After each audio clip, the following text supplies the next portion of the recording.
Chapter 1. The Narrative of Adam Bolton, 1859. I, Adam, was formed in the dust of an attic, and from thence I emerged into the world.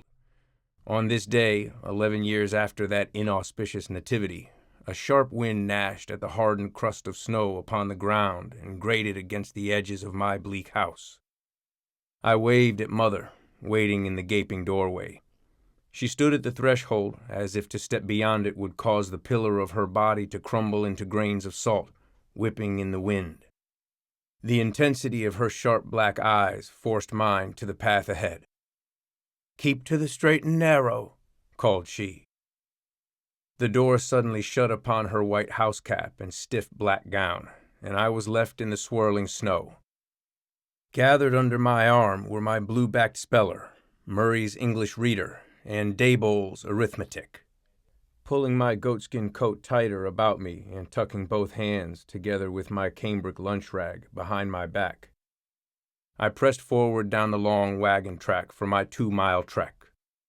As I entered the safety of the forest surrounding the little clearing, the wind died away, and the snow, which had been boot-deep, thinned to a fine sugary powder.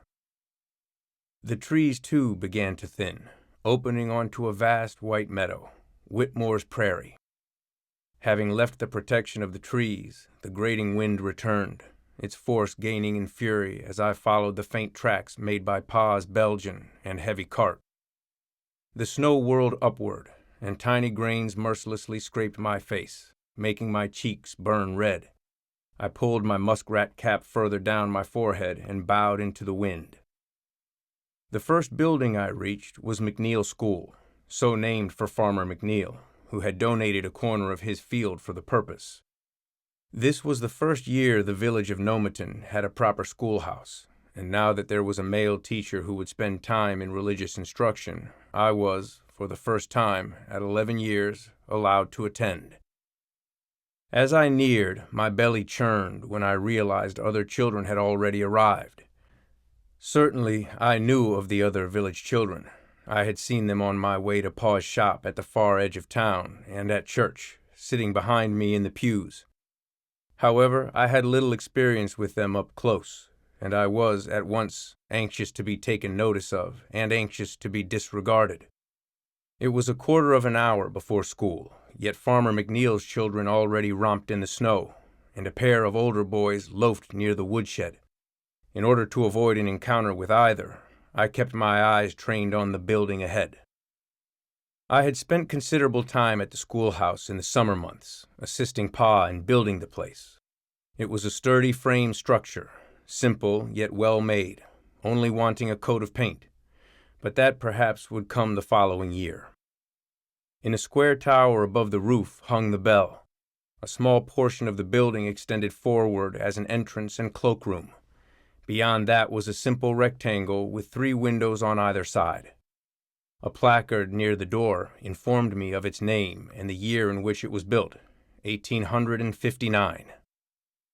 The nearer I drew, the more rigid my body became. The absence of other children, as I ventured inside, stilled the churning in my belly.